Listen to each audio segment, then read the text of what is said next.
Olá, então, boa tarde a todos, boa noite para quem vai assistir depois, ou bom dia para quem vai assistir no outro dia ainda, né? Antes da prova.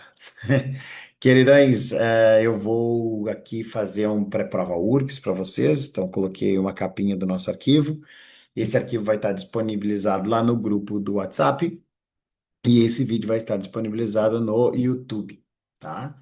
Então, meus queridos, eu vou fazer a aula da seguinte forma: eu vou colocar alguns conteúdos que costumam aparecer nas provas, e aí a gente vai relembrar algumas coisinhas importantes, coisas que podem cair, coisas que podem aparecer. Então, vocês vão ver, por exemplo, que a gente vai ter matérias bem extensas, tipo assim, citologia, tipo organelas, então um monte de organelas. Vou te chamar a atenção de duas que eu acho que podem aparecer. Coisas do tipo assim, lá em evolução, tem um monte de coisa sobre evolução. Vou pegar uma parte específica da evolução que eu acho que pode aparecer, tá? Então eu vou fazendo esse pré-prova com algumas coisas que o meu feeling diz que pode aparecer na prova, tá? E uma das coisas que eu vou iniciar é bem assim uma aposta, tá? Essa daí se aparecer me consagro, que é origem da vida. Por que origem da vida, tá? Origem da Vida, ele é um conteúdo que a URGS gostava bastante. Quando a prova tinha 25 questões, um ano sim, outro não, aparecia Origem da Vida, tá? Então era sempre uma questão presente. Quando ela começou a virar de 15 questões, esse assunto sumiu, né? Então, pode ser que daqui a pouco eles retornem com a Origem da Vida e eu tô sentindo que vai ser nesse ano. Lembrem algumas coisas importantes sobre a origem da vida, tá? Primeiro, que os cientistas, as pessoas imaginavam que inicialmente a forma como surgiam os seres vivos era por abiogênese. O que que significava isso? Também a gente pode chamar de geração espontânea.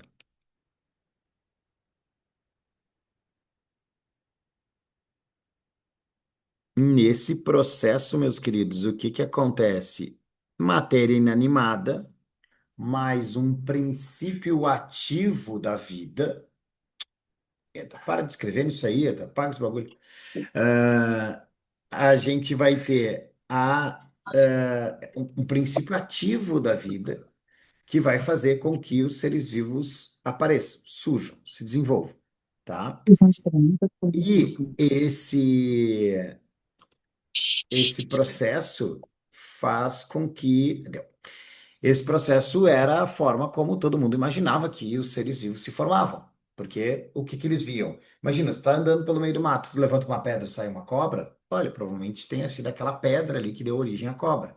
Isso ia se repetindo tantas vezes, que os indivíduos acabavam, achando que aquela ali era a forma mesmo como, surgia a vida, tá? Só um pouquinho. Ele está me dizendo aqui. Deixa eu fazer uma coisa.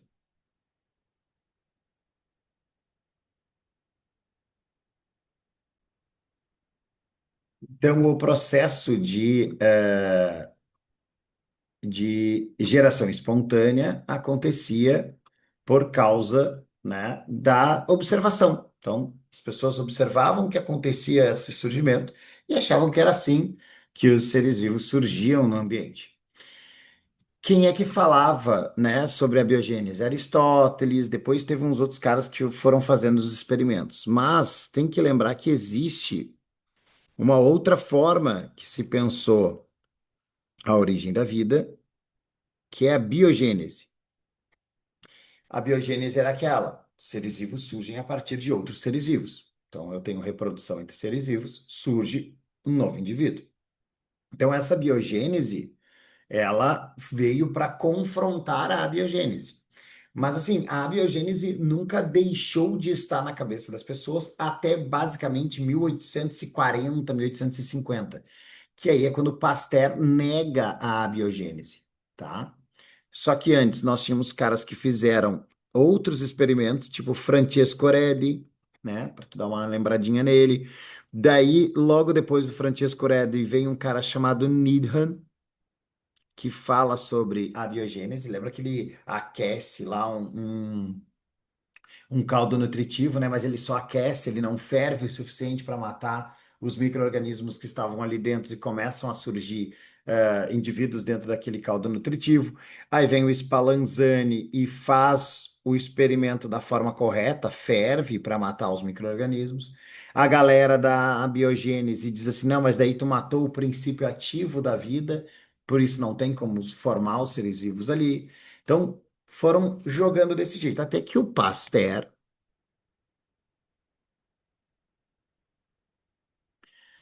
diz assim, olha, fiz aqui o experimento, tenho o caldo nutritivo, fervi ele, passa ar e os seres vivos não se desenvolvem. Ou seja, seres vivos não surgem do nada. Seres vivos precisam de uma vida pré-existente para surgir, né? Então, os seres vivos surgem a partir, basicamente, de reprodução, tá? E aí, meus queridos, esse processo perdurou até essa época, onde o Pasteur fala, só que daí surgiu uma dúvida, tipo, tá, beleza, se só surge vida a partir de vida pré-existente, como surgiu o primeiro ser vivo, tá?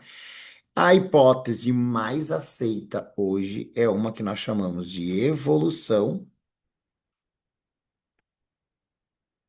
química, que os primeiros caras que falaram sobre isso eram Oparin e Haldane. Tá? Isso lá no início do século XX, tá? 1900 e pouquinho, os caras começaram a falar sobre isso. E aí, o que que aconteceu? Eles acreditavam que tinha uma atmosfera primitiva. E nessa atmosfera primitiva surgiam, existiam gases que eram metano, deixa eu colocar aqui do ladinho, ó, o metano, gás hidrogênio, amônia, pa- amônia e vapor d'água. Ó, vou botar H2O V, tá? Que V é de vapor. Então, eram esses os compostos que existiam. Aí, eles viram que nessa atmosfera primitiva, se tivessem descargas elétricas, se tivessem um resfriamento natural do ambiente, o que que ia acontecer? Esses compostos, se tivesse pelo menos isso, iam formar os coacervados, que eram moléculas de aminoácido diluídos na água. Só uma coisa muito importante, tá? Não esquece que coacervado não é ser vivo.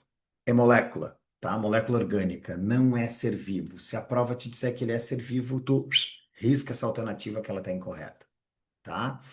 Aí, a partir daí, não se sabe, né? Bom, surgiu esses compostos orgânicos. E agora, como é que surgiram definitivamente os seres vivos? Duas hipóteses são especuladas. Não tem como você comprovar que uma está mais correta do que a outra. Mas nós temos a hipótese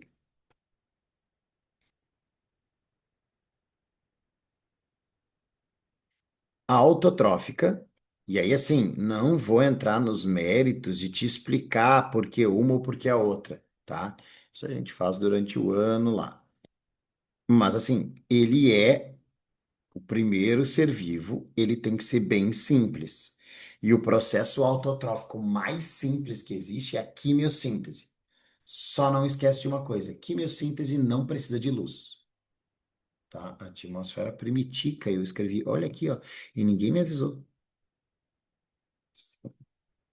Essa parte da minha vida chamada dislexia, tá? Então, a hipótese autotrófica, então, quimiossíntese, que é o processo autotrófico mais simples de gerar. O que que é um processo autotrófico? Que gera em matéria orgânica, né? Não chega através da quimiossíntese formar uma glicose, mas forma um carboidrato menor, de 3 carbonos, 4 carbonos. E existe também a hipótese heterotrófica, que se por um acaso a prova entrar nos méritos do Aparim e do Haldane, perguntando assim, olha, de acordo com Oparin Haldane, o primeiro é heterotrófica. O primeiro ser vivo era heterótrofo. Perfeito, tá certo. E heterótrofo fermentador. Percebam que é o processo heterotrófico mais simples que existe, tá? O processo mais simples é fermentação. O processo mais simples autotrófico é a quimiossíntese. E aí, meus queridos, ó, bateu nos 99, não vai passar mais. Eita, nós!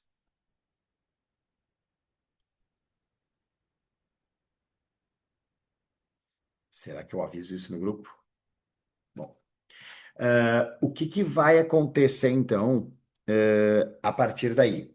Então, o primeiro ser vivo pode ter sido quimiosintetizante ou fermentador, tá?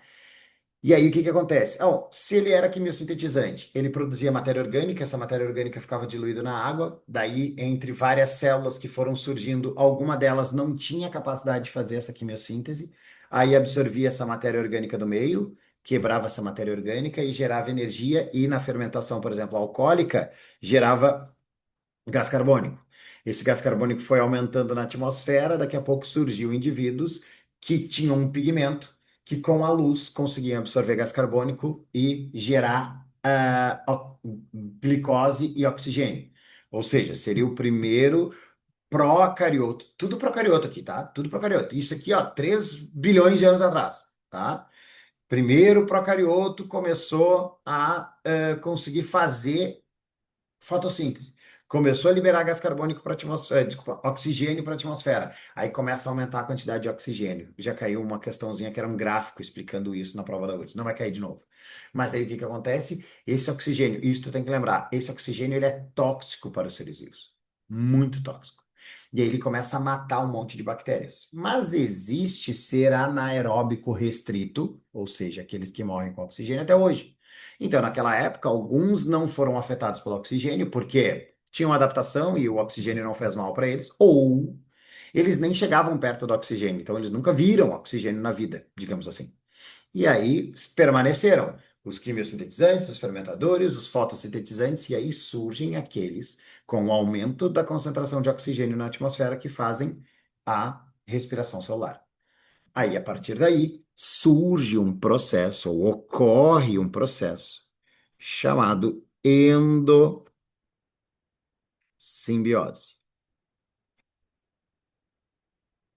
E aí, nesse processo de endossimbiose, o que que acontece? Surge a formação da mitocôndria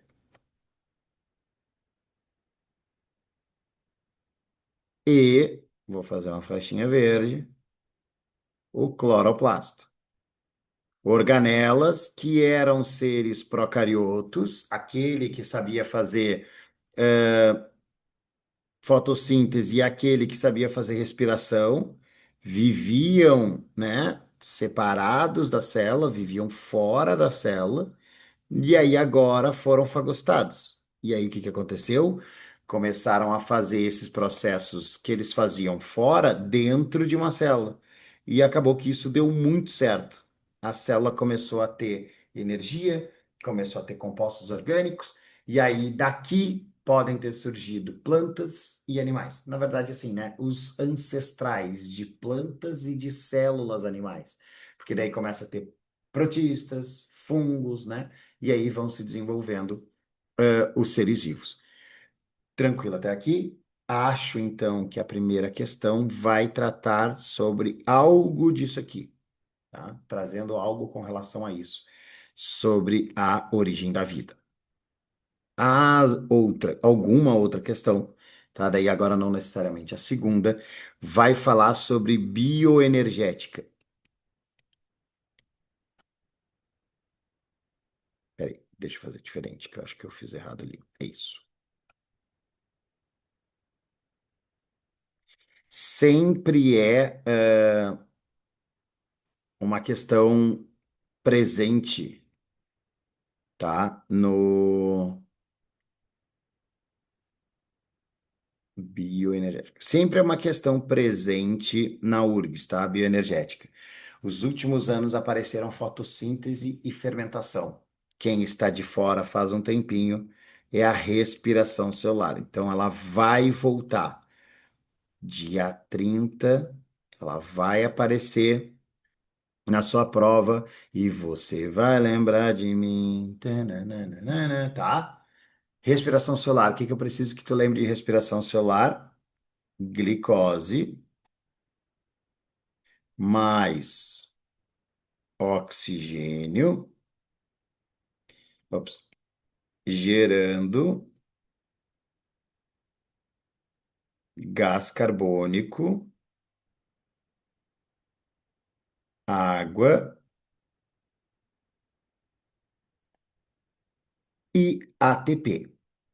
Isso daqui é a fórmula geral da respiração solar. Você vai precisar lembrar disso, tá? Sor, por que que tu botou algumas coisas em cores diferentes? Porque elas estão ligadas o oxigênio com a água e a glicose com o CO2. Sim, eles estão ligados, eles têm relações. Por isso estão das mesmas cores. O que que eu vou precisar que tu lembre? Que durante as fases da respiração, então nós vamos ter três fases. Vamos para a primeira, que é a glicólise, que é uma fase que ocorre no citoplasma. Aí nós temos a quebra da glicose, né? Então a glicose ela é quebrada, ela vai ser transformada em piruvato, vai formar NAD, vai gerar ATP, tá? Lembrem disso, tá? Vai gerar dois ATPs aqui. E aí, se a minha célula tiver oxigênio, ó, porque essa reação precisa de oxigênio, então essa minha célula vai realizar o ciclo de Krebs. Ela tem lá dentro dela uma mitocôndria que vai pegar esse oxigênio ali, ou melhor, vai pegar esse piruvato que foi formado na minha glicólise e vai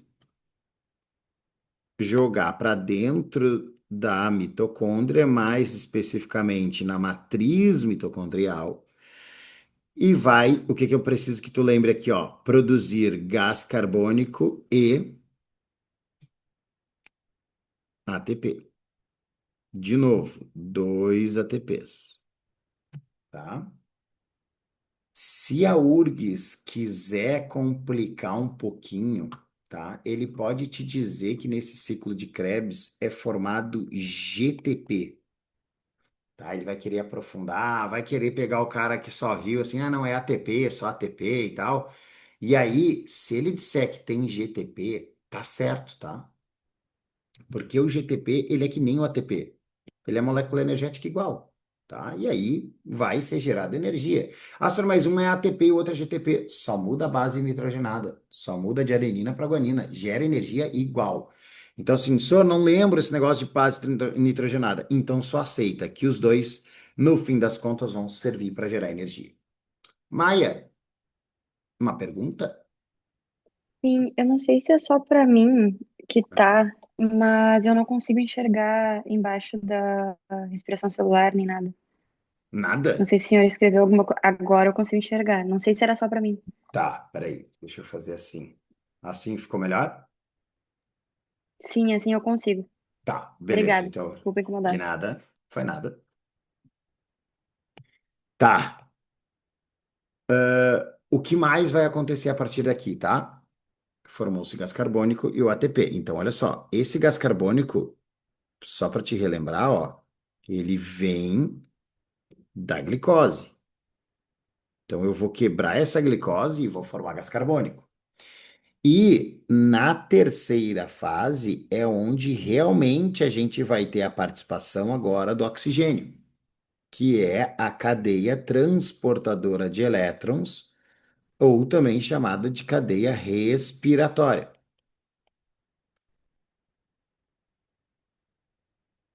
Isso ocorre na crista mitocondrial. E aí aqui, ó, tem uma participação muito importante. O oxigênio atua como o último aceptor de elétrons.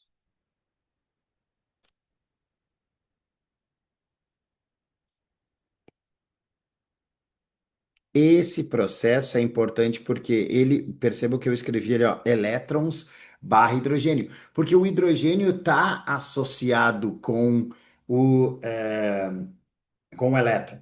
É o hidrogênio e o elétron que andam juntos, tá? E eles andam juntos dos transportadores de elétrons, NAD e FAD.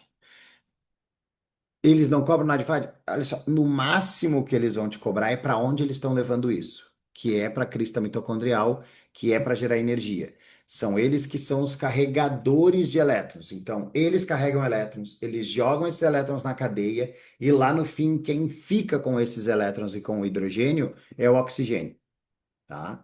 Então é basicamente isso. Acho que quantidade de NADs, quantidade de FADs, não há necessidade de vocês se, se preocuparem, tá? Mas saber que eles são transportadores de elétrons, que eles carregam os elétrons lá da glicólise ou do ciclo de Krebs, que é onde principalmente eles são produzidos, até a crista mitocondrial, acho que sim, acho que isso daí sim, tá?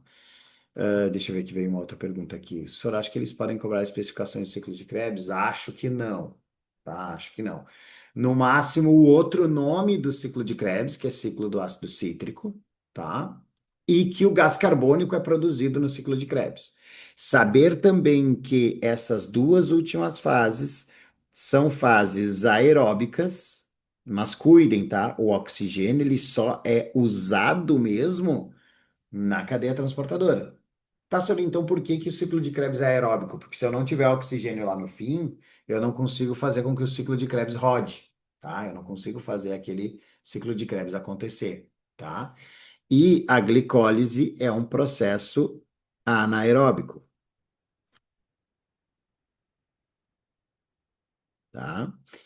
Aí, assim, uma coisa, esse processo da respiração celular, ele tem também as seguintes características. Ou essa reação é uma quebra completa da glicose,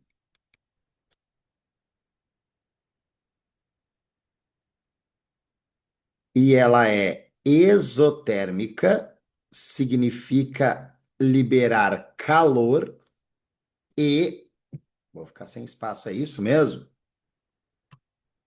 Exergônica, vamos apertar até sair. Deu, tá? Exergônica. O que que significa exergônica? Liberar energia. Então, endotérmica libera calor, exergônica libera energia. Deixa eu fazer uma coisinha aqui, tentar consertar essa lambança, porque senão o meu toque.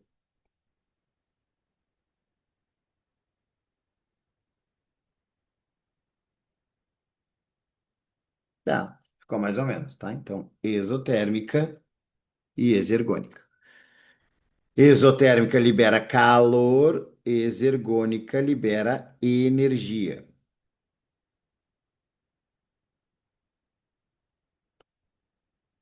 Feito? Tá. Você acha que eles poderiam cobrar algo sobre os complexos respiratórios da cadeia ou já é algo fora? No máximo, citocromo C. Ou a ubiquinona eu já acho demais. Talvez o citocromo C, sim, tá? Que ele fale sobre o citocromo C, porque daí ele já falou, por exemplo, sobre bloquear citocromo C, o que que vai acontecer. Isso sim, tá? Mas acho que ali falar sobre NADQ redutase, sobre na putz, qual é que é o nome da outra? Não sei o que, desidrogenase, acho mais improvável, tá? NADQ redutase e desidrogenase, acho que é mais improvável. Senhora, posso ter mais algo que cairá somente essa primeira questão? Mais algo que cairá ou somente essa primeira questão? Não, na verdade, sim. Isso daqui é meio que uma aposta. Durante o pré-prova, eu vou fazer outras apostas. Respiração celular é certo que vai cair. Isso aqui é certo que vai cair, tá? Meio Ed Clear. Você já estava vendo que eles antes sobre a questão de fermentação de bebida, pão. Acho que vem algo nesse estilo de novo. Acho que não, porque essa questão de fermentação caiu ano passado. É improvável eles cobrarem o mesmo assunto 2 anos seguidos, do mesmo jeito. Isso, não precisa nem ler, vai lá e marca C. Não, tô brincando, mentira. Marca 125 sobre 216, é isso, né? Não. Tá, meus queridos. Então, por enquanto, essas são as primeiras questões, tá? Deixa eu colocar o nosso próximo tópico, tá? Só uma coisinha. Lembre que eu coloquei ali, né, que a respiração celular é a quebra completa da glicose, tá? Não, quebra completa, isso aqui, ó, completa da glicose. Ups.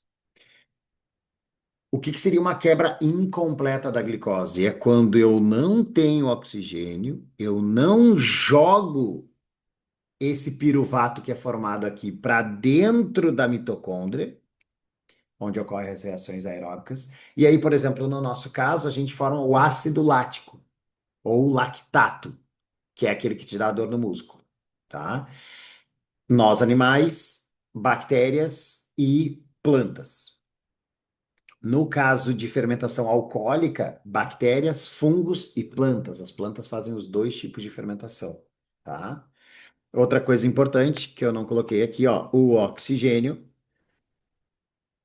tá em azulzinho porque ele vai formar lá no fim a água, tá? Então, o oxigênio forma a água lá no fim das contas.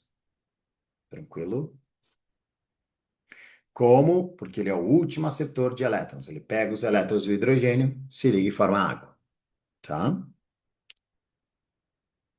Beleza. Eh, Vamos para o próximo tópico, que é a parte de citologia.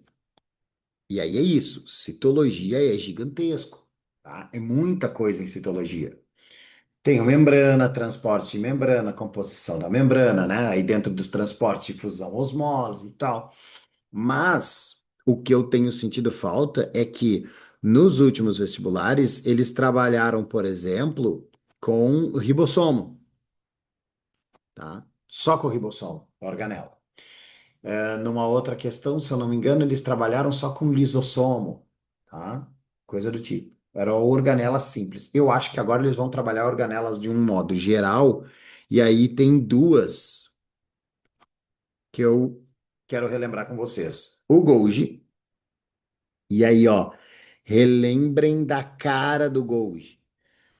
A URGS já cobrou uma vez de colocar uma célulazinha, e aí você ter que identificar qual era a organela que estava ali, porque se tu identificasse a organela, tu conseguia identificar qual tipo de célula era. Ou seja, se você soubesse identificar o cloroplasto, você sabia que aquilo era uma célula vegetal, e aí tu ia lá e marcava a célula vegetal.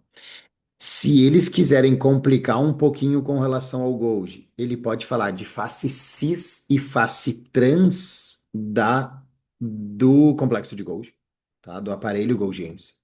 O que que é face cis? A face cis está voltada para o retículo endoplasmático. Então, para trás da fase cis tem a carioteca. Ó, cis de carioteca. Carioteca está para trás.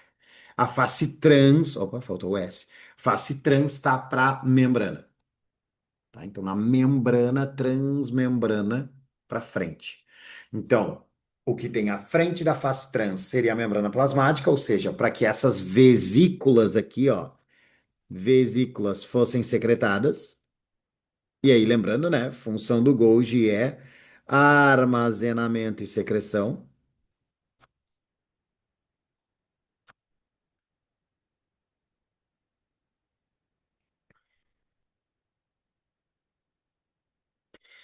E na face cis é da onde ele recebe as proteínas para empacotar, né? Para armazenar e secretar depois. Tá? Então lembre que esse armazenamento é porque ele vai ficar armazenando. Por exemplo, lembrem sempre, tá? Quando falar de Golgi, seria legal se tu lembrasse do teu pâncreas. Teu pâncreas é um órgão que é uma glândula endócrina que libera insulina. Só que tu libera insulina toda hora? Não. Quando é que tu libera insulina? Quando a tua glicemia tá alta. Aí, quando a tua glicemia está alta, o teu fígado manda um sinal pro teu pâncreas e o teu pâncreas secreta a insulina. Então, ele tá lá com um monte de insulina armazenada em vesículas, chega o sinal, ele gospe a insulina, aumenta um monte de insulina no teu sangue e aí tu começa a jogar essas glicoses para dentro das tuas células, tá? Outra coisa importante, tá? Não esquece que a insulina, ela é um hormônio.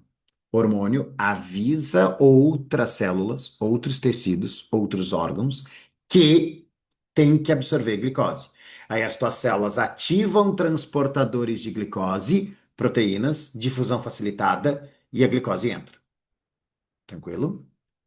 Prof, não tem possibilidade de elicitarem a nova organela nitroplasto por endossimbiose? Acho muito improvável, porque nitroplasto é uma coisa muito recente, tá? A não ser que eles te tragam como é que eles poderiam fazer, tá? A URGS nos últimos vestibulares tem colocado sempre notícias, artigos, e aí ele te traz o artigo, te explica o que que é o nitroplasto, e aí pergunta como é que ele pode ter originado se ele tem DNA próprio.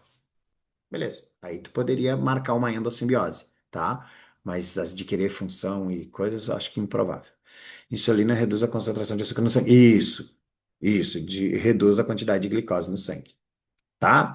Então vamos lá, armazenamento e secreção. E a gente vai ter como função aqui a glicosilação de proteínas. O que que significa isso? Glicosilar, adicionar glicoses, carboidratos a proteínas. Vocês vão lá, por exemplo, que quando a gente fala de sistema ABO, né, na tua hemácia, tu tem lá a tua hemáciazinha, que tem aquela cavidadezinha aqui, né? E aí tu tem na membrana da tua hemácia, se tu é do tipo sanguíneo A, tu tem o aglutinogênio A, lembram disso? Para tu produzir esse aglutinogênio, tu tem um gene que vai produzir a proteína A. Essa proteína A vai passar no Golgi, vai ser glicosilada e vai virar um glicocálix na tua membrana, tá? Para isso que serve esse processo de glicosilação aí, tá? Para produzir, por exemplo, o glicocálix, tá? Nós vamos ter como outra função,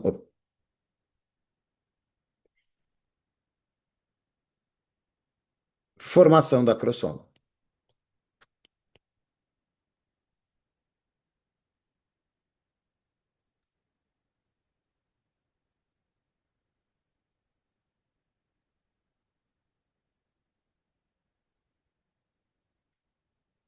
Ó, aí o acrossoma é aquela partezinha ali, ó, do espermatozoide. Acrossoma é isso aqui, que serve para auxiliar na fecundação, né, no processo de quebra da tua zona pelúcida. Então esse acrossomo tem aí, sim, vou colocar lá sim, pode deixar, tá? Então, temos aí essa formação do acrossomo também como função do Golgi, tá?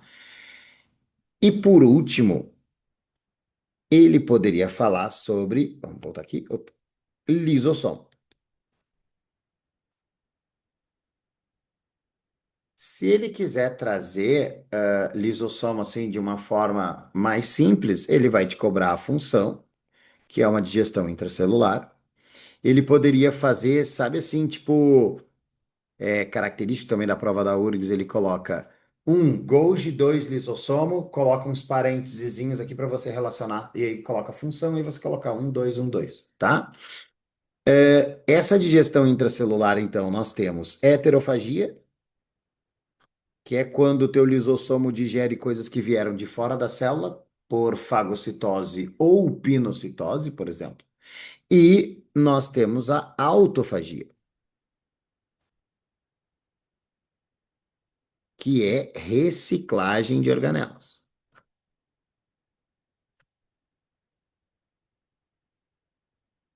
Como que isso daqui pode aparecer, tá? Da seguinte forma: cista virado para carioteca. Só não é dessa parte, mas você acha que esse ano cai parte de origem das partes humanas do embrião, aquilo de mesodermo e tal, tal, legal. Talvez sim, tá? Talvez ele cobre organogênese, tá? Mas daí eu acho que ele vai associar isso com tecidos. Eu vou chegar mais à frente nisso aí, Gabriel.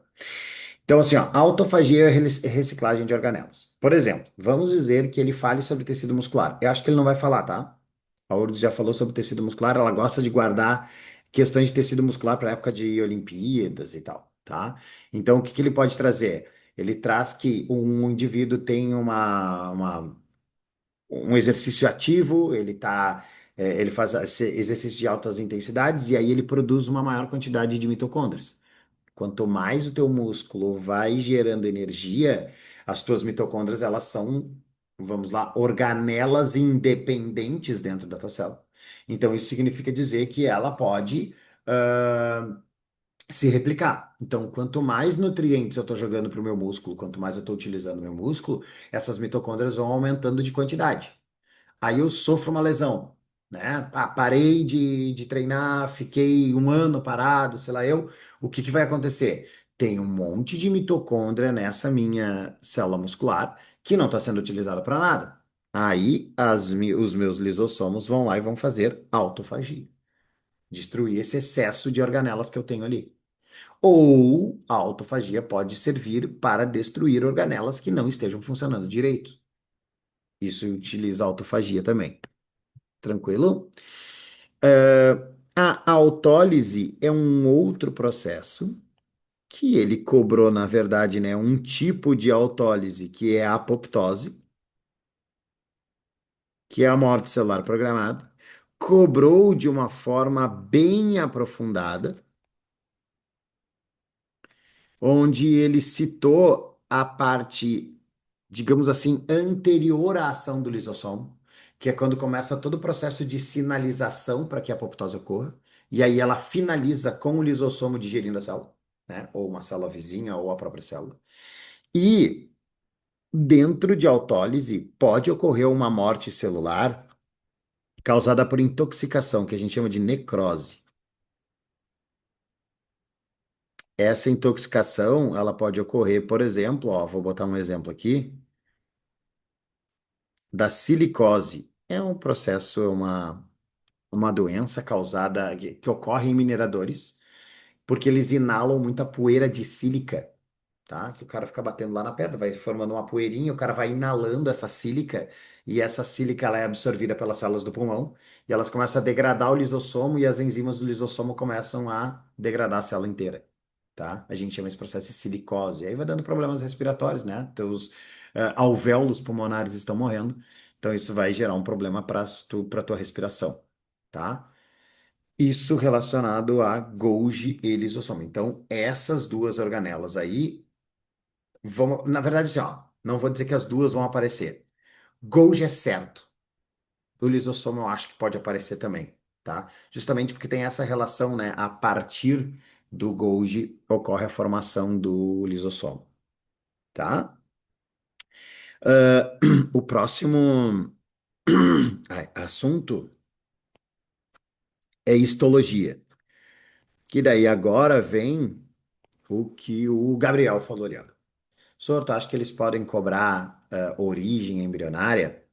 Podem, levando em consideração a parte de histologia, acho. E aí, o que que nós temos aqui, ó?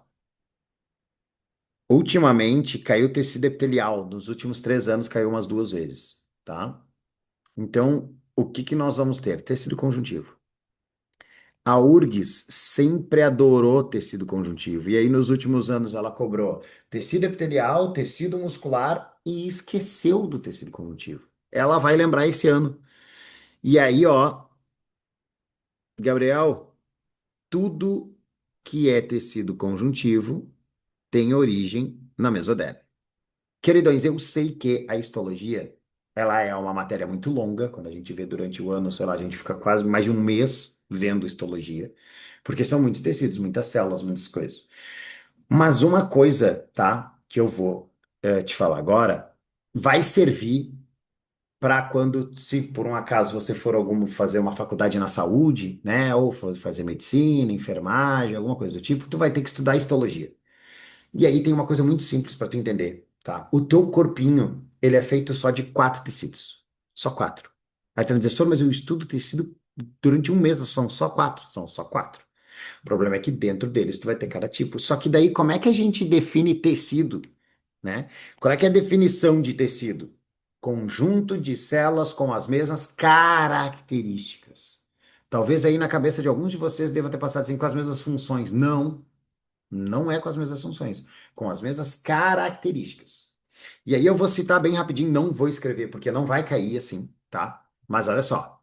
Tecido epitelial, conjunto de células justapostas, bem coladinhas uma na outra.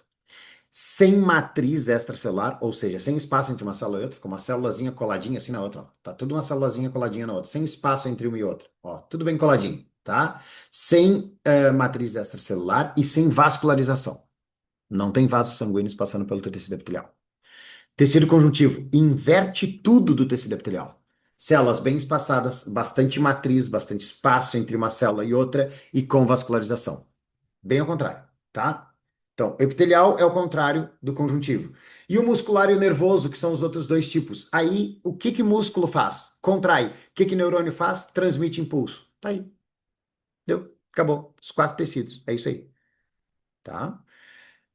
Tecido epitelial, células justapostas, sem matriz, sem vascularização. Tecido conjuntivo, tudo contrário. Célula bem espaçada, muita matriz, vascularização. Tecido muscular, capacidade de contração. Tecido nervoso, recebe e transmite impulso nervoso. É isso. Acabou. Acho que pode cair tecido nervoso? Não. Acho que não. Por quê? Porque caiu o impulso nervoso faz uns 2 anos. Se eu não me engano, de 22 ou 23 apareceu o impulso nervoso. Acho improvável. Conjuntivo não aparece há muito tempo, tá? Conjuntivo acho que também apareceu na de 22, que foi aquele caos, tá? Apareceu ainda tecido conjuntivo ósseo, né? Que é os tipos de ossos e tal. E o tecido conjuntivo propriamente dito, tá? Só tu acha que é uma ou duas questões de histologia? É uma de cito, talvez até duas e uma de histo. Histologia animal, né? Porque ainda temos a histologia vegetal. Tá, deixa eu avançar aqui, ó. Tecido conjuntivo, então, é uma das minhas apostas. E mais especificamente, opa, ósseo, tá? O que que eu acho que pode aparecer de tecido ósseo? Ou o que que eu preciso que tu lembre de tecido ósseo, tá? Osteoblasto e o osteócito.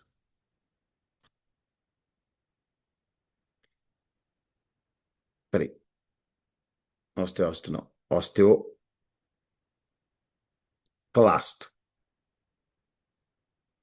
Tá, o que que eu quero que tu lembre dessas duas células? Primeiro, blasto. Ó, tu vai lembrar lá de êmbrio, blástula, blasto. Blástula é bem o início, é uma célula jovem. Se tu tá em blástula, tu nem um bebê é. Tu é menos que um feto, tu é um embrião. Então, blasto é muito jovem. Osteoblasto é uma célula jovem. Osteoclasto é uma célula de reabsorção. Então, o que que o osteoblasto faz? Produz matriz óssea. O que que o osteoclasto faz? Reabsorve matriz óssea. O teu osso ele é constantemente produzido e reabsorvido, tá? E aí eu vou fazer associação. A URGS anda fazendo questões onde ela, né, cobra mais de uma área juntos na mesma questão, que é sobre os hormônios. Quem é que estimula o osteoblasto a construir matriz óssea? A calcitonina ou calcitocina, produzida pela tua tireoide, que faz com que o teu osteoblasto tire cálcio do sangue e jogue para os ossos. Produz matriz. O osteoclasto, ele vai ser estimulado por um outro hormônio, que é o paratormônio, também chamado de PTH. Paratormônio. E aí o paratormônio, produzido pela paratireoide, ele faz o contrário. Tira o cálcio dos ossos e joga para o sangue, né? Então tu precisa ter uma concentração adequada de cálcio. Tem muito cálcio, começa a jogar esse cálcio para os ossos. Tem pouco cálcio, começa a tirar o cálcio dos ossos e jogar para o sangue. Tu vai fazendo esse jogo, que é que nem a gente faz com a glicose também, né? Muita glicose, joga insulina e deixa ela no, na adequada, 60, 70. Aí começou a ficar muito baixa, 40, joga um glucagon para jogar glicose para o sangue, tá? Professor, se importa de escrever rapidamente característica do tecido conjuntivo, você, o epitelial e do epitelial, deve ser. Já escrevo, só que eu vou ter que organizar de novo aqui o meu negócio, porque daí o meu toque não permite eu fazer isso no meio do negócio. Deixa eu fazer assim.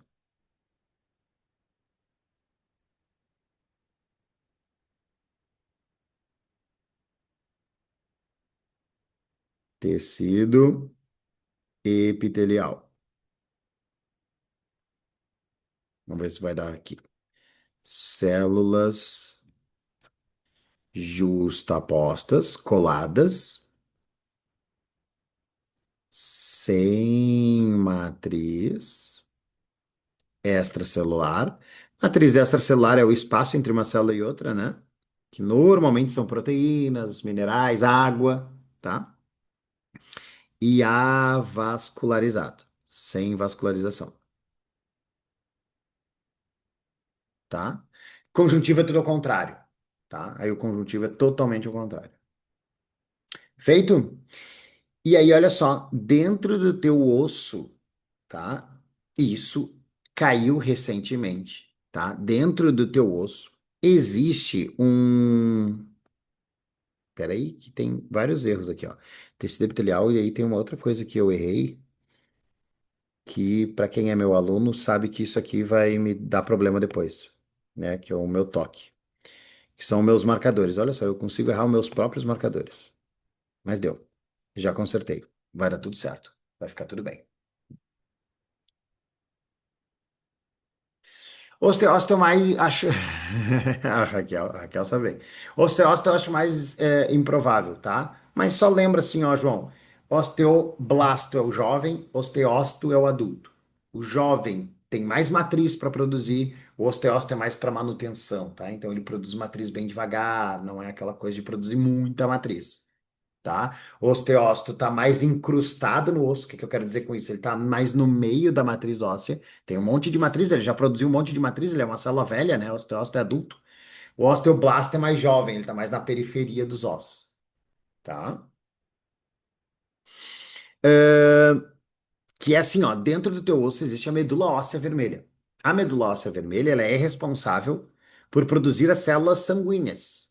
E aí, ó, a outra aposta que eu tenho aqui é justamente tecido sanguíneo.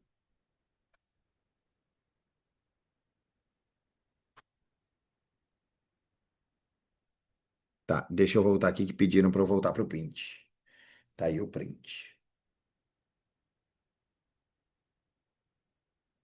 Foi?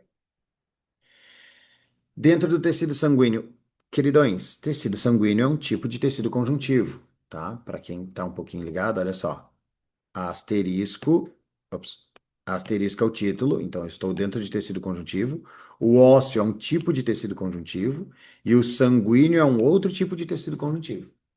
E dentro do teu tecido conjuntivo sanguíneo, nós temos o plasma, que funciona tipo como uma matriz extracelular, né? É o líquido que existe no teu sangue e é o líquido que vai preencher o espaço entre uma célula e outra. E nós temos os elementos figurados.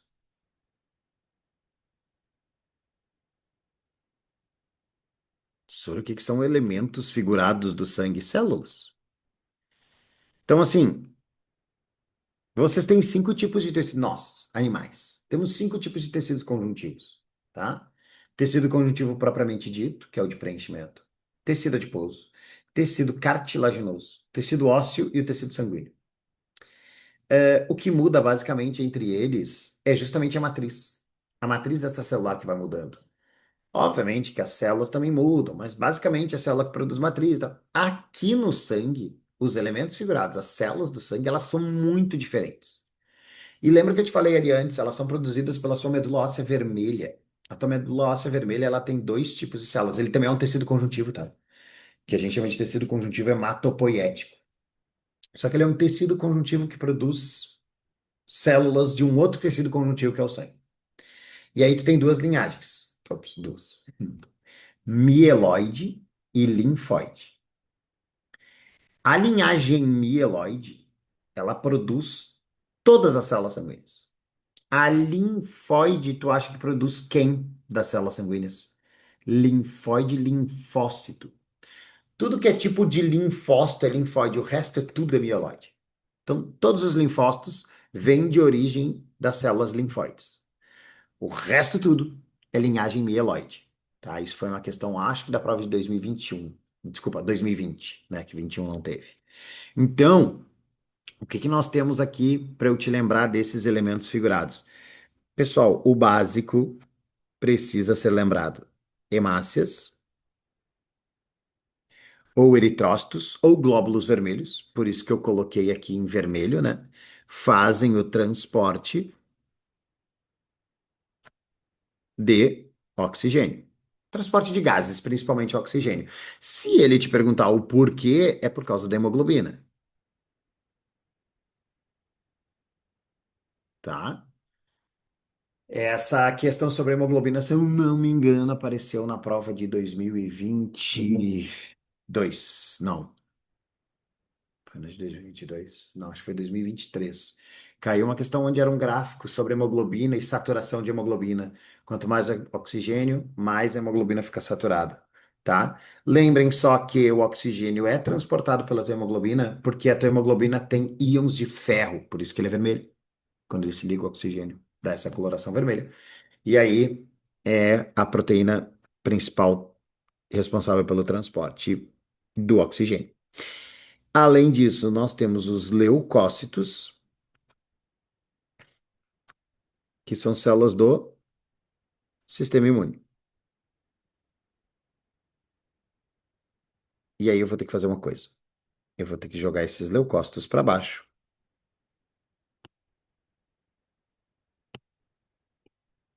porque antes eu vou falar dos trombócitos, que você também conhece como plaquetas,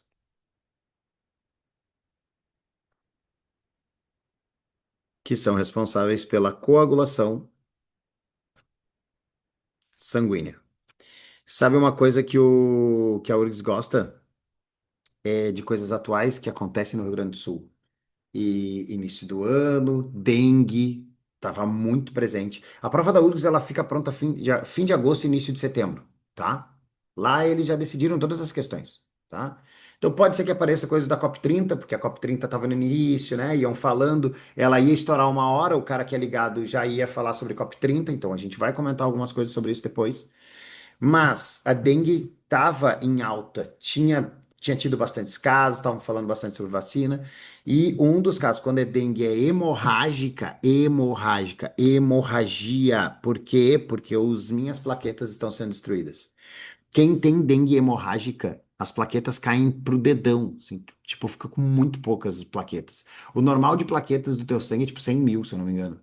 E quando tem gente com dengue hemorrágica, cai a 20, 30 mil. É muito baixo, mas muito baixo. Então, tipo assim, tu pode ter uma hemorragia por qualquer coisa. Então, por isso que é tão grave a dengue hemorrágica, né? Pode ter uma hemorragia interna e tal. Então, ele pode citar alguma coisa, mas daí, assim, para te trazer não o que que o vírus faz.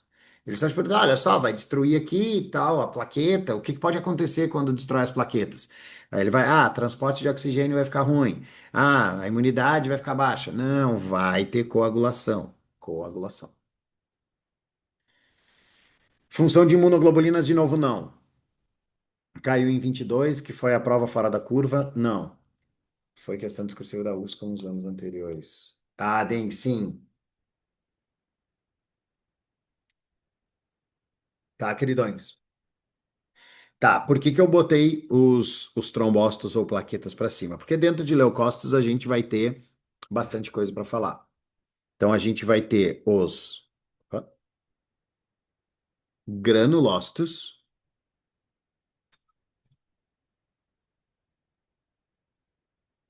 e aí dentro dos granulócitos nós vamos ter três tipos de granulócitos: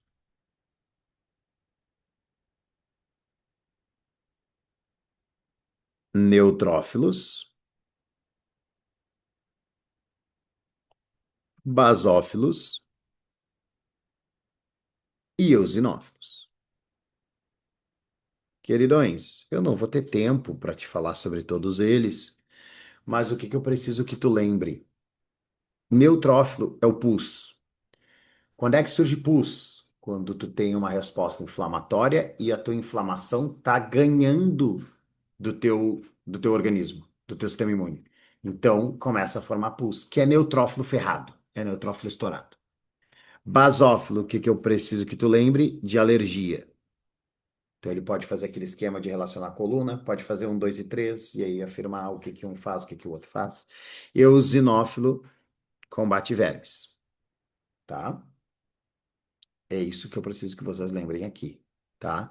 Os agranulócitos,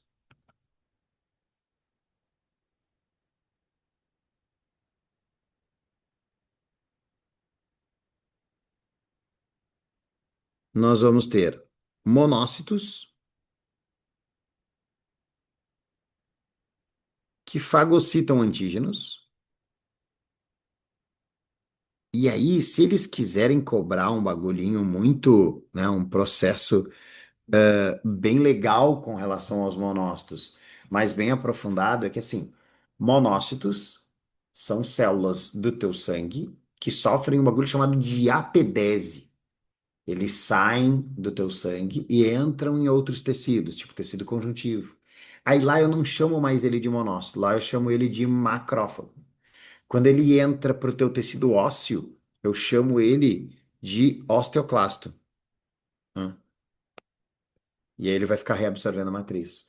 Quando ele sai do meu sangue e entra no meu tecido nervoso, eu vou chamar ele de microglia. E aí ele vai combater antígenos nessa região, tá? Sim, histamina e heparina são liberados pelo basófilo, tá? O basófilo também vai ter ação na resposta inflamatória, tá? Porque a histamina, por exemplo, é necessária para a resposta inflamatória. Mas ele vai associar com alergia. Ele vai deixar a inflamação para o neutrófilo se ele for falar, tá? Mas os dois têm relação com a resposta inflamatória, tá, Alice? E os monócitos, então, são esses que mudam de nome. E nós temos, ó, os famosos linfócitos. Então, tu lembra que eu comentei ali contigo antes, né? Linhagem linfóide e mieloide. Tudo isso aqui, ó, mieloide. Tudo, ops, tudo isso aqui, ó. Hemácia, até monócito. Tudo é linhagem mieloide. Os linfócitos são linhagem linfóide. Nós temos os linfócitos NK, os linfócitos B e os linfócitos T. Linfócitos NK, eu vou escrever assim do lado, ó. Inespecífico. O que que eu quero dizer com isso? A função do teu linfócito T, desculpa, teu linfócito NK é fagocitar antígenos. E ele vai fagocitar qualquer coisa. Qualquer coisa estranha ele fagocita. Ele não é específico para a reação que ele vai fazer. O teu linfócito B, ele tem uma função específica, que é a produção de anticorpos. Ele vira plasmócito e produz anticorpos.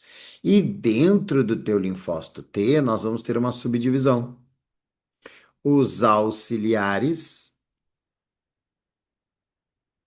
e os citotóxicos.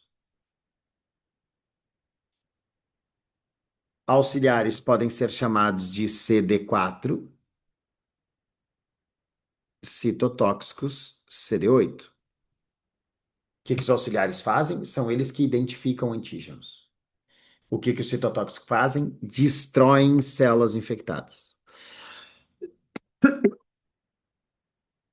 Vamos botar aqui, ó. Destrói células infectadas.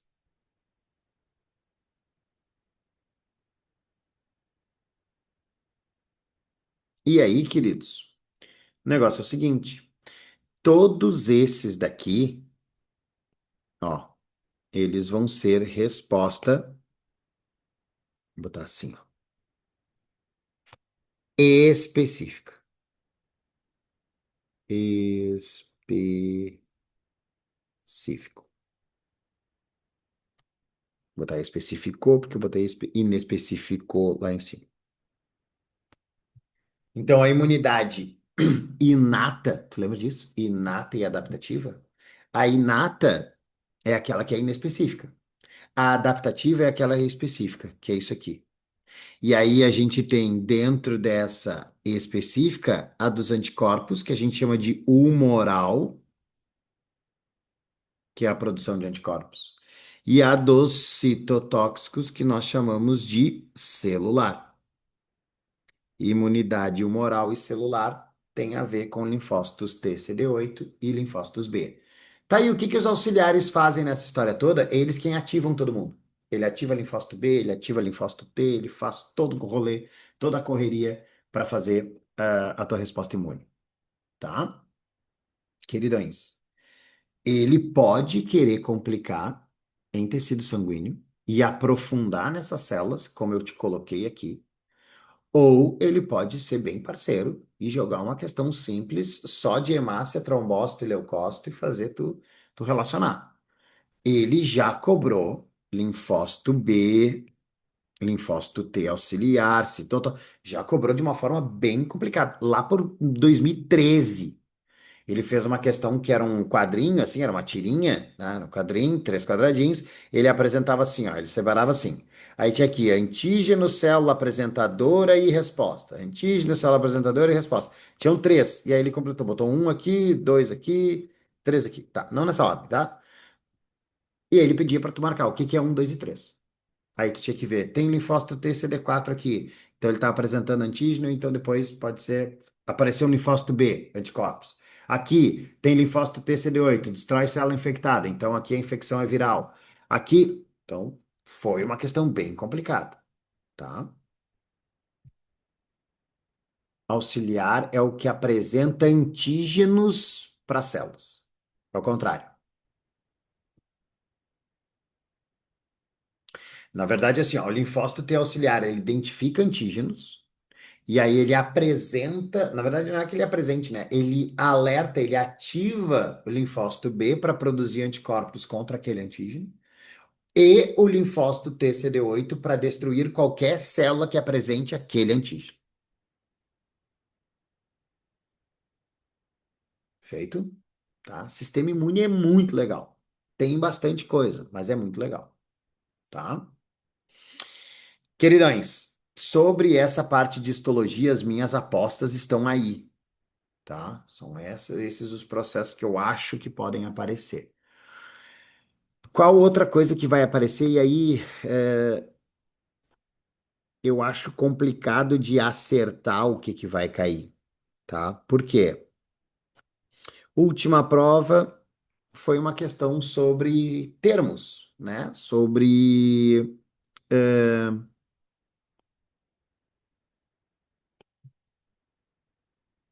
Deixa eu só fazer uma retinha aqui.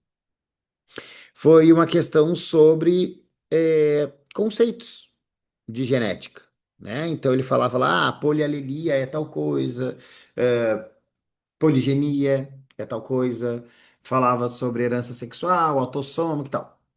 De novo, conceitos não vai aparecer, né? Não vão aparecer termos para você lembrar. Só vou colocar um termo aqui porque daqui a pouco vai que apareça, que é, ops, deixa eu refazer meu asterisco que ele ficou feio. Pleiotropia.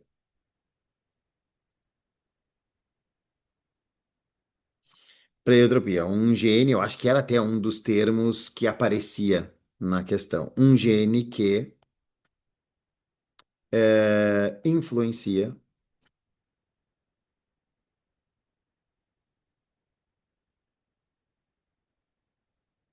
em mais de um fenótipo. E aí, meus queridos, eu vou te dar um exemplo de pleiotropia, porque eu sei que vocês têm um pouco de dificuldade e às vezes eu acho que é porque vocês não imaginaram um exemplo correto para fazer a explicação. Mas, queridões, o albinismo, ele é um alelo, né, um gene pleiotrópico. Veja, se eu tenho os dois alelos recessivos para o albinismo, eu vou ter fenótipo do olho alterado, fenótipo do cabelo alterado e o fenótipo da cor da pele alterado. Ó, tô influenciando em mais de um genezinho só. Um genezinho influencia em tudo. Se tu tem um alelo dominante, tu produz melanina de boas. Se tu não tens, tu tem os dois recessivos, tu não produz essa melanina. E aí influencia na cor da pele, na cor do cabelo e na cor dos olhos.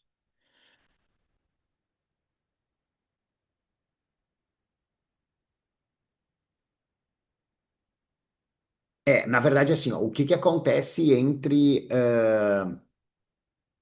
linfócito T, CD4 e CD8, tá? São os MHCs, é molécula de histocompatibilidade. Aí tem o MHC do tipo 1, que é o que ativa os linfócitos TCD8, e os de tipo 2, que ativa os CD4. E aí que vem toda a liberação de interleucina depois.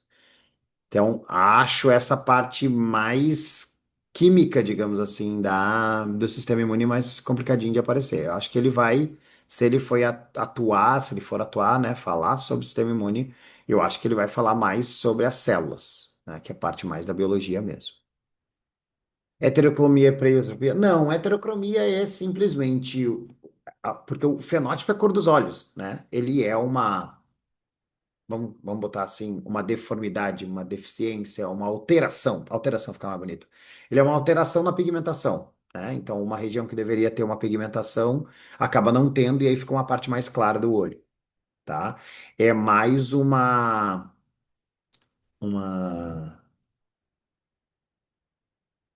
meu Deus, me faltou expressividade variável do que uma pleiotropia, tá?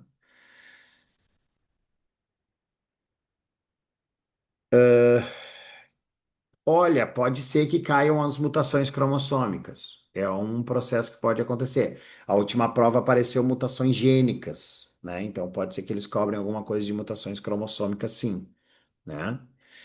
Mas vamos lá. Então, pleiotropia, eu acho que é um processo que pode aparecer. Os heredogramas, e aí eu vou te chamar a atenção aqui, ó, para uma questão que ele colocou na prova de 2020 que tinha duas características no heredograma, tá? Então, como é que ele colocou duas características no mesmo heredograma? Tu separa, tá, um indivíduo. Lado esquerdo é uma característica e lado direito o outro. Então, eu vou colocar aqui, por exemplo, assim, ó. O indivíduo, esse aqui, que ele é todo branquinho ali, ele é destro e visão normal. Já esse indivíduo que está pintadinho ali do lado esquerdo, ele vai ser canhoto, que é uma característica recessiva, e também de visão normal, porque ele está branquinho do lado direito. Esse outro aqui, ó, eu vou pintar o lado direito. E aí esse indivíduo, ele é destro,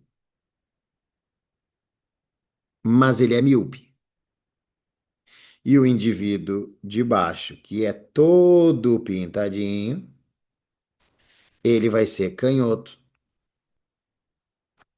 e míope. Conseguiram entender que a gente está falando de uma segunda lei de Mendel? O senhor acha que pode cair linkage? Acho, e aí é o que eu vou falar daqui a pouquinho. Senhor, qual a diferença de expressividade variável e penetrância? Tá, heterocromia. É, tá, já foi ali. Tá, vou bem rapidinho nas perguntas de vocês, tá? Primeiro, diferença de expressividade variável e penetrância. Eu vou te explicar com um gene que é penetrância, mas eu vou explicar a expressividade variável no mesmo gene para ficar claro, tá? Vamos lá. O que que é penetrância? Vou escrever. Eu posso ser azão azinho e dizer que o azão é o gene para a polidactilia. O que que é a polidactilia? Quando eu tenho um dedo a mais aqui, ó, tá? Então, minha mão tem um dedo a mais, ó, esse dedinho aqui, tá? Eu tenho polidactilia, então eu tenho um dedo a mais na minha mão. O que que significa expressividade, desculpa, penetrância? Eu tenho o alelo, mas eu não tenho 5 dedos a mais. Então a gente chama isso de penetrância. O alelo, ele não tem penetrância completa, porque às vezes eu tenho e eu não expresso a característica. Isso para cair em heredograma é improvável, tá? Não tem como tu fazer um heredograma com a base disso, né? A não ser que ele te dê a porcentagem de penetrância do alelo, mas daí vai dar uma calculeira bem difícil. Não vai cair. Pode cair os termos, tá? Por isso que eu estou conversando contigo sobre isso. O que que seria expressividade variável? Eu vou usar o mesmo exemplo da polidactilia. Eu tenho o alelo para a polidactilia, tá? Eu tenho. E aí eu tenho um sexto dedo que é só um cotoquinho aqui, ó, tá? Então tá ali. Meu sexto dedo é só esse cotoquinho. E aí um outro indivíduo vai ter também o alelo para polidactilia, mas daí ele tem o dedão a mais. Tá vendo que é o mesmo genótipo, mas expressou diferente. Num expressou só um dedinhozinho, um cotoquinho, e no outro expressou um dedo maior. Isso é expressividade variável. É o mesmo gene, é o mesmo alelo, é o mesmo genótipo, mas se expressa de forma diferente no indivíduo e no outro. Seria uma norma geral um sistema endócrino? Sim, eu coloquei ali uma parte de sistema endócrino, né, com relação aos ossos, e aí o linkage está ali, para depois, se possível, pode conseguir dar uma volta um pouquinho no esquema anterior para tirar um print, sim. Tá, deixa eu avançar aqui, e aí depois eu volto para dar o print e eu te aviso, tá, Marconi? Então, assim, ó, percebam que aqui, ó, eu coloquei dois genes, ó. O destro é azão, visão normal é bezão. Então, ó, ele é destro e de visão normal. O canhoto, ele é azinho, azinho, e visão normal é bezão alguma coisa. Pode ser bezão, bezão ou bezão, bezinho. O destro, ele é azão alguma coisa, e o míope é o homozigoto recessivo. O canhoto, azinho, azinho, e bezinho, bezinho. E aí, o que que eu preciso que tu lembre? Se eu tiver um cruzamento de dois indivíduos díbridos, ó, dois indivíduos díbridos, qual a proporção fenotípica deste cruzamento? 9, azão alguma coisa, bezão alguma coisa. 3, azão alguma coisa, bezinho, bezinho. 3, azinho, azinho, bezão alguma coisa. E um, azinho, azinho, bezinho, bezinho. Isso aqui que eu coloquei para ti é proporção fenotípica. Fenotípica, tá? Deixa eu destacar aqui,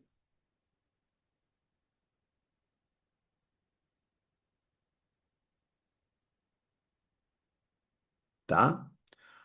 Quando que isso daqui não vai acontecer, tá? Quando é que eu não vou ter isso aqui? Porque isso daqui é quando eu tenho segregação independente dos alelos. Famosa segunda lei de Mendel. Mas, meu querido, tem um processo que pode acontecer diferente. E agora eu vou te fazer algumas perguntas. Ó, se eu cruzar esse indivíduo aqui, ó, como é que vai ficar minha proporção fenotípica? Percebam, ó, o cruzamento é diferente, tá? O que que eu espero desse cruzamento, tá? Eu espero que saiam indivíduos azão, azinho, bezão, bezinho. Eu espero que saiam indivíduos azão, azinho, bezinho, bezinho. Espero que saiam indivíduos azinho, azinho, bezão, bezinho. E azinho, azinho, bezinho, bezinho. E eles obrigatoriamente sairão na proporção de 25%, 25%, 25% e 25%. Ou ainda, um para um, para um, para um. Tranquilo? Todo mundo de acordo com essa minha proporção aqui, né? Neste cruzamento, é isso que eu vou enxergar. Porém, se ele te disser que esse cruzamento foi feito, a proporção ficou assim, ó, 45% de indivíduos desse jeito, 45% de indivíduos com o fenótipo ou o genótipo deste jeito, e 5% desse, e 5% desse, vocês estão vendo que eu mudei a minha proporção. Por que que mudou a proporção? Agora eu quero que tu preste bem atenção, que se isso daqui cair, tu vai acertar. Os gametas que esse indivíduo produz, ó, o indivíduo homozigoto recessivo, são apenas Azinho e Bezinho. Tá vendo? Destaquei em amarelinho ali. Então vejam que todos os indivíduos da prole obrigatoriamente terão um Azinho e um Bezinho. Todos. Esses outros gametas aqui, ó, vieram deste indivíduo, obrigatoriamente. Então, às vezes, ele fez gameta azão, bezão, azão, bezinho, azinho, bezão e azinho, bezinho. Só que, por que que a proporção antes estava dando 25, 25, 25, 25 ou um para um para um para um? Porque quando é segregação independente dos alelos, a proporção é 25 de sair o gameta azão bezão, 25 de sair o gameta azão bezinho, 25 de sair o gameta azinho bezão e 25 de sair o gameta azinho bezinho. Porém, se eu disser que esses genes estão ligados, que a gente chama de linkage, vocês conseguem perceber que este gameta e este gameta estão em maior quantidade? Ou seja, que os gametas azão, bezão e azinho, bezinho estão em maior quantidade. Logo, a gente chama esse e esse, de parentais. Esse é um dos gametas parental e esse é o outro gameta parental. Os outros dois são os que nós chamamos de recombinantes, esse e esse. Por isso que eles estão em menor quantidade. A soma dos dois, então essa soma desses dois aqui, ui, ui, ui, é o que nós chamamos de taxa de recombinação. Isso aqui é taxa de recombinação, que é igual a distância entre os genes. O que que eu acho que a URGS poderia cobrar de linkage, tá? Não vai te cobrar cálculo, não vai te cobrar cruzamento, não vai cobrar isso aqui que eu estou te mostrando. Eu estou te mostrando isso para você, primeiro, saber diferenciar linkage de segregação independente dos alelos. Isso aqui é segregação independente. Aqui para baixo, ó, mais especificamente o que está em roxo, né? Porque o que está em preto ali é segunda lei ainda, né? E isso aqui que está em roxo, ó, é linkage. Ou seja, tudo que for diferente dessa proporção nesse cruzamento é porque é linkage. O senhor, ele pode me dar um outro cruzamento com linkage, tipo esse daqui? Não, ele não vai dar, porque daí complica demais. Aqui sim, isso aqui ele pode fazer, ó. Ele pode até botar os dois e pedir qual é que é a diferença do um e do outro, o que está acontecendo num e o que está acontecendo no outro, tá? Então você vai ter que entender que quando a proporção fica muito diferente do esperado do 25, é porque esses genes estão ligados. E a taxa de crossing over, ou taxa de recombinação, é 10%. Somos dois, 10%. Feito? Linkage, meus queridos. É, sinceramente, uma matéria muito fácil. Mas na verdade, eu não entendo. Eu sei que vocês têm dificuldade, mas eu não entendo ela. Eu sempre entendo, sempre tento. Meus ex-alunos que estão aí vão poder comprovar. Eu sempre chego assim, cara, agora eu vou ensinar linkage e agora eles vão ver o quanto esse bagulho é fácil. Não consigo. Não consigo passar a facilidade que é. Não sei como. Mas eu tento. Todo ano eu tento. Às vezes com um ou outro eu consigo, mas a unanimidade é difícil. É porque eu acho muito difícil vocês descolarem, depois que tu vê tanto tempo o segundo a lei de Mendel, tu entendeu que pode acontecer um outro negócio totalmente diferente. Eu acho que é isso. Acho que tu demora muito para entender a segunda lei e quando tu entende eu mudo tudo. E aí tua cabeça parece que bagunça, tá? Parece que tipo, não, não, não, não, não, não acredito que isso possa acontecer. Aqueles que conseguem entender a segunda lei, assim, legalzão, conseguem o linkage de boa. Às vezes tem gente que consegue entender a segunda lei legalzão e chega no linkage e diz, nah, isso não é pra mim. Aí torce pra não cair, né? Que também é uma boa. Torce pra não cair, que também serve. Tá, meus queridos? Mas, então, como eu te falei, a genética é bem vasta e é bem improvável do que vai cair, tá? Mas eu prometo que o próximo assunto que eu vou te dizer é uma coisinha mais apostinha, com mais chances de cair, tá? Que aí é a parte de botânica, tá? Deixa eu ir para botânica. Acho que antes de botânica eu vou colocar ecologia. Como é que eu tô de tempo? Meu Deus, já é 19h20. Tá, vamos lá. Ecologia, tá? E aí, assim, ó. Queridões, ele vai te trazer um texto da COP30, falando sobre a COP30, falando sobre o encontro. Ah, ele vai querer que eu saiba alguma coisa? De jeito nenhum. O que que tu vai precisar lembrar com relação da COP30? O ciclo de CO2. A importância de biodiversidade, que essa biodiversidade está relacionada com variabilidade,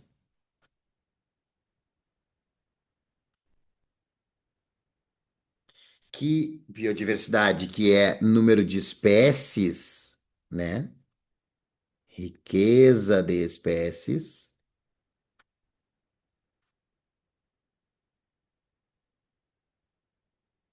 Tá? Então, quanto maior a biodiversidade, melhor para o meio ambiente, quanto mais espécies nativas, então cuidem sempre para a espécie nativa. Soro, o que que é o contrário de espécie nativa? Espécie exótica, né? Apareceu no Neném espécie exótica. Sempre que aparecer espécie exótica, pensa que vai ferrar com tudo. Normalmente, eu sei que vocês passam, alguns alunos me dizem, "Professor, mas é que eu pensei que exótica era uma espécie bonitinha, assim, meio diferentona. Não, espécie exótica é aquela que vai avacalhar com o teu ambiente. Ela vai chegar, ela vai ferrar com tudo, ela vai ter alimento, ela vai desgraçar todo mundo, vai fazer competição com Deus e o mundo, vai extinguir a galera toda, vai diminuir variabilidade, vai diminuir biodiversidade, melhor dizendo, biodiversidade. Ela vai diminuir, ela vai acabar, ela vai ferrar com isso, tá? Ou ele pode levar algo para o ciclo do gás carbônico, falar de efeito estufa e as consequências desse efeito estufa. Lembrem da diferença de branqueamento dos corais e acidificação da água. São duas coisas diferentes. Branqueamento dos corais é causado pelo calor, e o calor faz com que a alga que está associada ao quinidário, ao coral, morra. E aí tu diminui os corais, tu perde os corais, tu tem perda de biodiversidade, ó, perda de biodiversidade. E a acidificação, tu vai deixar os corais, tu vai deixar os moluscos menores, né? Com a concha menor, porque esse cálcio vai acabar dissociando, né, da concha com a quantidade com a acidez da água, tá? Nas combinações de ocorrer linkage, tem como haver um equilíbrio das combinações de ocorrer linkage? Não, porque se tiver um equilíbrio, ó. O equilíbrio seria isso aqui, né? Talvez eu não esteja entendendo a colocação, mas se o equilíbrio for isso aqui, significa que a distância entre os genes é de 50%. Se for de 50%, significa que eles não estão ligados, eles estão em cromossomos diferentes.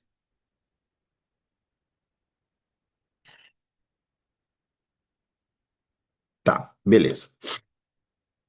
Tá, então ecologia. E outra coisa de ecologia, tá? Que é bem clássico, e aí eu vou assim, vou falar só para eu dizer depois, ó, eu avisei que ia cair, né? Tô brincando. Que é cadeia alimentar. A URG está assim, ó, maravilhada por cadeia alimentar. Sempre fala de cadeia alimentar, tá? Acho que nos últimos 4 anos falou os 4 anos, tá? Então, cadeia alimentar é uma coisa que muito certo que apareça, tá? Só se eles resolverem mudar muito. Aí eles podem cair aqui na COP, falar de influência, impactos ambientais e tal, tá? Mas cadeia alimentar. E aí, cara? Produtor, consumidor primário, que é herbívoro, consumidor secundário, que é carnívoro e assim por diante, tá? Fiquem, eu acho que essa partezinha é mais tranquila, né? De lembrar do fluxo de energia que diminui de um nível trófico para o outro, tá? Muito bem. Sucessão ecológica também. Eles têm colocado quase uma vez a cada 2 anos sucessão ecológica. Então, sim, é provável que apareça. Duas questões de ecologia, Giovana. Duas. Bem provável duas. Tá? Vamos lá. É, botânica. Deixei a botânica por. Não, não é nem a última. Ainda vou falar de zoologia. Então, vai passar da 1 hora e meia que eu esperava. Mas fiquem comigo. Não, não sumam. Queridões, botânica. Pode cair o clássico. Pode cair o clássico. Eles não é dizer assim, ó, só não vai cair Bryophyta, Pteridophyta, Gimnosperma e Angiosperma, a diferença entre elas? Vai. Pode ser que caia. É bem provável que caia. Mas eu não vou te jogar num negócio que para mim é chover no molhado, né? Eu acho que a parte mais básica ali da botânica é tu entender onde é que surge vasos condutores de seiva, Pteridófita, onde é que surge semente, Gimnosperma, flor e fruto, na Angiosperma. O que que eu considero para ser uma planta, embrião protegido, né? Que as briófitas têm. Aí depois surge vasos condutores de seiva. Uma coisa que eu acho mais legal, e daqui a pouco eles poderiam misturar isso, né? Que são os tecidos vegetais. Eu preciso que tu lembre desse meristema. E eu vou escrever meristema de verde, porque o meristema, ele é um tecido vegetal exclusivo e eu quero que você associe ele com célula-tronco. Se uma célula-tronco não é em animal, sim. Quando é em célula vegetal, a gente chama de meristema. O meristema, ele é uma célula-tronco de planta. Só que a diferença é que nós não temos um aglomerado de células-tronco na nossa cabeça, por exemplo. A planta tem. Na ponta do caule, ela tem meristema apical de caule. E aí, esse meristema, ele tem intensa capacidade de divisão celular e de diferenciação celular, tá? Então, eu vou botar aqui, ó.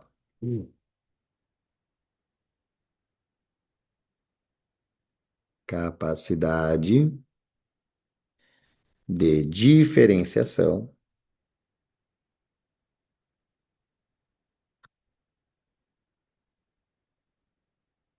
e divisão celular. Então, é isso, tá? É bem uma célula-tronco. São características de células-tronco. E aí esse meristema vai repondo, né? Vai ocupando novas, vai formando, vai fazendo crescimento. E aí tem uma coisa muito importante, porque esse meristema, ele é de dois tipos, né? A gente também tem nas plantas o meristema secundário.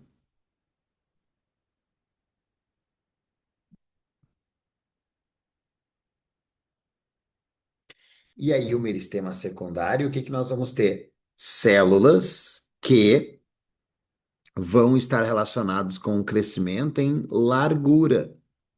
Deixa eu até escrever aqui em cima, ó. Aqui no meristema primário, digamos assim, é em altura. E as de meristema secundário em largura. Só para você lembrar, a URGS já cobrou isso há muito tempo atrás, tá?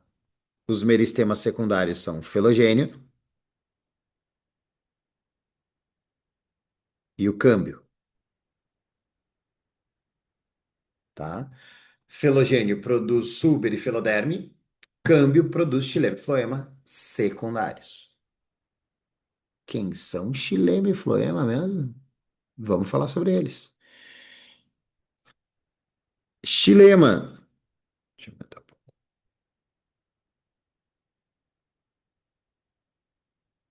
Ups.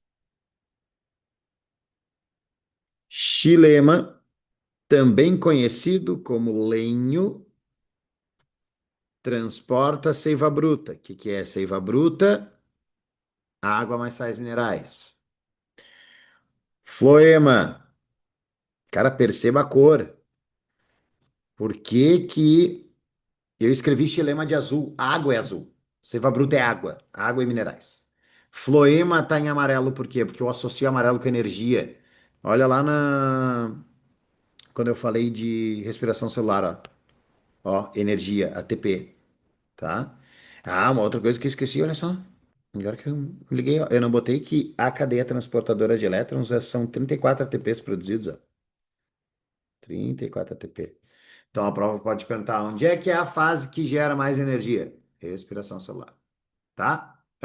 Cadeia transportadora de elétrons, desculpa, tá? Floema ou Liber transporta seiva elaborada, ó, energia, glicose, tá? Por isso que tá em amarelinho, tá? Então as cores sempre têm uma associação. Nunca coloco cores para nada. Ah, tu botou colorido para ficar bonitinho? Não, porque tem uma mensagem subliminar nas minhas cores. Para quem tem memória fotográfica, que nem é uma maravilha, né?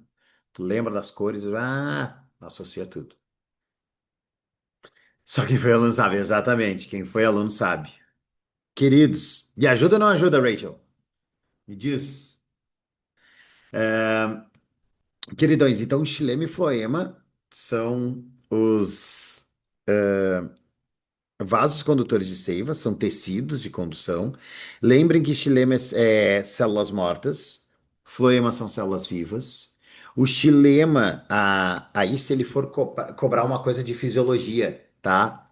Relacionada com o transporte de seiva. Teoria de Dixon. Professor, quem era Dixon? Ele era um cara que dizia que a transpiração da folha faz com que a planta puxe água do solo. Tranquilo? E na seiva elaborada, um outro cara falou sobre teoria de Munt, que eles chamam também de teoria de fluxo por pressão. Ó, fluxo, oh meu Deus, fluxo por pressão. Aí eu sei que às vezes eles não colocam tudo, tá? Até na URG já apareceu isso, tá? Ah, fluxo por pressão, eles botam só pressão. Cara, é pressão osmótica, tá? Ou seja, essa seiva, ela vai ser transportada para onde está tendo mais gasto de energia.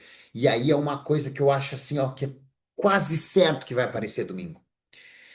Queridões, seiva bruta, ela é transportada da raiz para as folhas, de baixo para cima. Seiva elaborada, ela é tanto das folhas para a raiz, quanto das folhas para outras folhas. O que tu não pode esquecer de jeito nenhum é de onde é que parte a seiva elaborada? Das folhas. Porque é lá que ela está sendo produzida, a glicose. Tá, ela parte dali para a raiz, que é o mais comum, mas ela também pode partir de uma folha ou de um galho para outro galho. Senhor, por quê? Porque tem um galho gastando mais energia. Senhor, quando é que tem um galho gastando mais energia? Quando ele está se mexendo? Não. Quando ele está florescendo, quando ele está frutificando, aí sim a minha planta vai mandar a seiva elaborada, opa, para aquele galho. Porque aquele galho está fazendo algo muito importante para a planta, que é produzir gametas ou que é produzir o fruto, né? Para dispersar a semente depois. Então, muito importante isso aqui, tá? Não esqueça que isso aqui vai aparecer domingo. Vai aparecer e você vai lembrar de mim. Feito, meus queridos. E uma última coisinha: hormônios vegetais.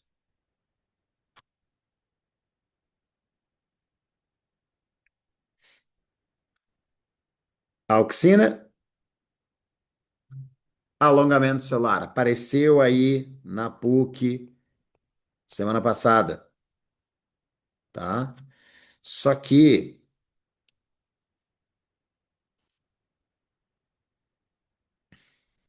alongamento celular, a auxina também está relacionada com a formação de fruto partenocárpico. Que significa isso? Fruto sem semente. Fruto partenocárpico é fruto sem semente. E a auxina também impede a abscisão foliar. Sobre o que que significa isso? Queda das folhas. Sobre o que que tu não escreve queda das folhas ao invés de escrever abscisão, que é muito difícil? Que a prova vai botar abscisão, não vai botar queda. Queda todo mundo sabe. Professor, eles podiam fazer uma questão sobre amarrar um galho para gerar o fruto mais rápido. Tu desamarrar, tipo, de pressionar o galho, tipo fazer um anel de malpig no galho, Gabriel? Para impedir que isso, coisas mais antigas. Tá, pode sim, pode.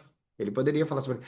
Eu acho mais isso uma questão do Enem, tá? Eu acho que seria uma questão mais, uma coisa mais aplicada à realidade. Isso seria uma coisa mais para aparecer no Enem, tá?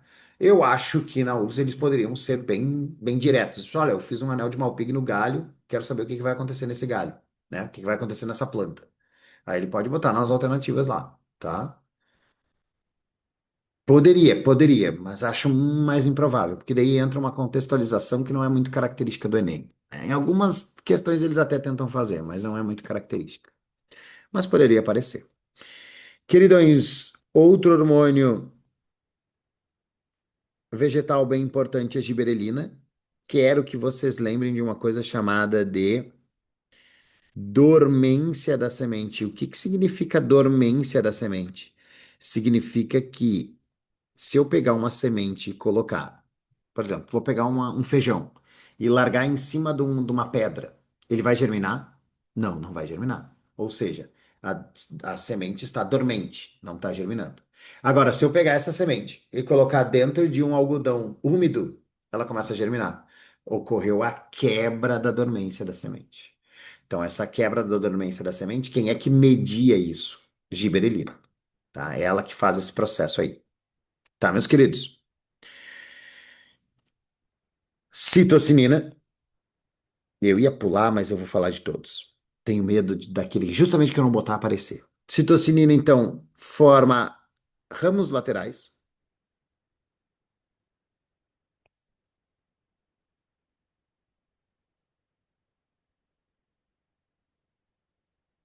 Ácido abscísico. Ah, esse é o que está relacionado com a queda das folhas? Não. Ácido abscísico é fechamento dos estômatos. E o ácido abscísico está relacionado também com a dormência da semente. Espera aí que eu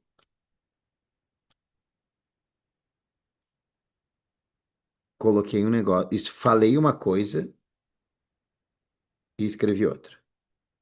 Ó, deixa eu botar aqui, ó. Quebra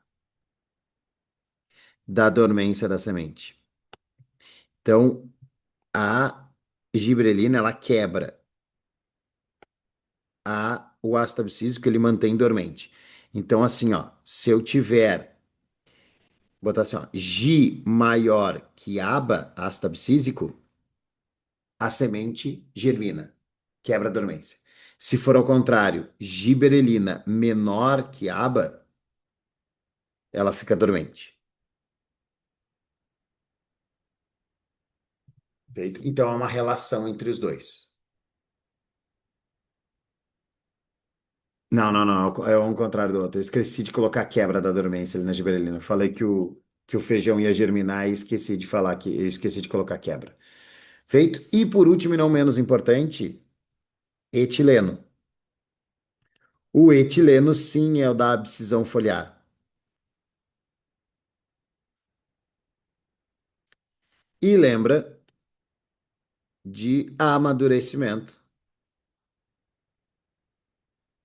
dos frutos, tá? Então, o etileno é responsável pelo amadurecimento dos frutos. Apareceu lá no Enem, né? Há uns anos aí. Feito, queridos, tá? São 19h42. Eu vou pegar mais 5 minutinhos para colocar uma outra questão certa de da prova de domingo. Zoologia. Ah, senhor, mas zoologia é gigante. Artrópodes. Artrópodes é o que vai cair, tá? Vamos falar sobre artrópodes. Certo. Faz tempo que não aparece. A URGS sempre gostou de artrópodes. Sempre. E não apareceu mais. O professor Dani, lá da faculdade, deve estar enlouquecido, né? Que me deu aula de zoologia. Ele disse, não, mas que isso? Ele adorava os artrópodes, ele lá, os aracnídeos dele. Então vai cair artrópodes, vai cair observações sobre aracnídeos. O Dani adora aracnídeos. Então, olha só. Primeiro, o que que você tem que lembrar dos artrópodes? Que nós temos 5 classes: aracnídeos, insetos,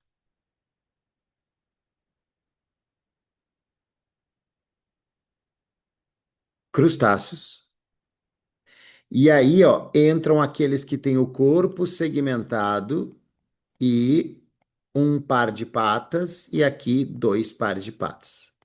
Só diplópodes. Só que eu quero que tu lembre uma coisa, só uma coisinha.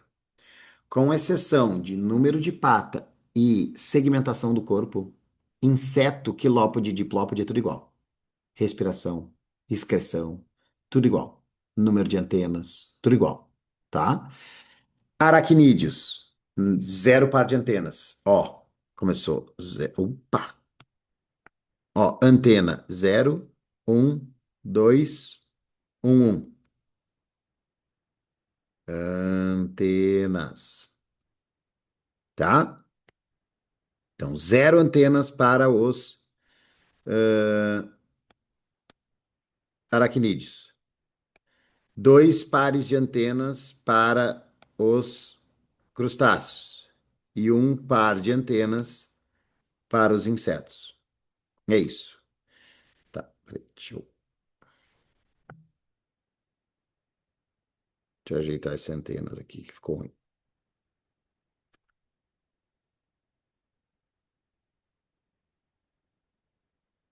Tá? Divisão do corpo: cefalotórax e abdômen nos aracnídeos, cabeça, tórax e abdômen nos insetos, cefalotórax e abdômen nos crustáceos, quilópodes e diplópodes, cabeça e tronco. Só. Aracnídeos: 4 pares de patas, insetos: 3 pares de patas, crustáceos: 5 ou mais pares de patas, quilópodes: 1 par de patas por segmento, diplópodes: 2 pares de patas por segmento. Excreção: glândulas. Eu vou escrever excreção de amarelo, assim, ó, um amarelo mais queimadinho para não doer teus olhos, tá? Porque excreção é xixi, viu? Não vem me pensar que excreção é fezes, pelo amor de Deus. Túbulos de glândulas coxais nos aracnídeos, túbulos de Malpighi nos insetos, glândulas antenais. E aí, queridões, eu vou te fazer uma pergunta. Não, não vou te perguntar, vou te informar ou te lembrar. Você já deve ter ouvido alguma vez, ouvido alguma vez alguém dizer assim: ah, camarão, não dá pra comer a cabeça do camarão porque o camarão tem merda na cabeça. O cara que fala que camarão tem merda na cabeça é um imbecil que acha que excreta é cocô. Porque, na verdade, o que que acontece? Nos camarões, que são exemplos de crustáceos, eles têm glândulas antenais. Então, lá na cabeça, na base das antenas, existe uma glândula para eliminar as excretas, que é xixi. Então, não é merda que o camarão tem na cabeça, ele tem xixi na cabeça. Ele excreta amônia, ele é um invertebrado aquático, é tóxico, por isso que tu não pode comer, porque tem substância tóxica, a amônia é tóxica ali, tá, meus queridos? E aí, ó, deixa eu voltar aqui, fazer um negócio aqui, pegar isso aqui, ó, túbulos de Malpighi, o que que eu te falei? Que era tudo igual, né?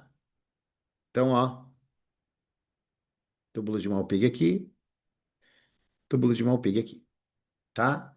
Respiração: traqueal nos insetos, filotraqueal nos aracnídeos e branquial nos crustáceos. Tá na água, é brânquio. Sempre. Tá na água, é brânquio. Tá, meus queridos? Deem uma olhadinha nesses negocinho dos artrópodes aqui. Isso vai aparecer. Certeza que vai. Tá? Tranquilo? Queridões, foi uma alegria imensa, uma satisfação medonha, uma hemorragia de prazer Muito obrigado por terem ficado até aqui, terem acompanhado. Sigam no Instagram, @bioalvaro, né? Para mais informações. Cuidem-se, uma boa prova para vocês. Muito boa sorte, uma muito boa prova para vocês, que dê tudo certo. E mandem notícias depois da prova, viu? Todos vocês, mandem notícias. O que que acharam da prova? Se o pré-prova valeu de alguma coisa, tá? Não esqueçam. Cuidem-se, sucesso para vocês. Até mais.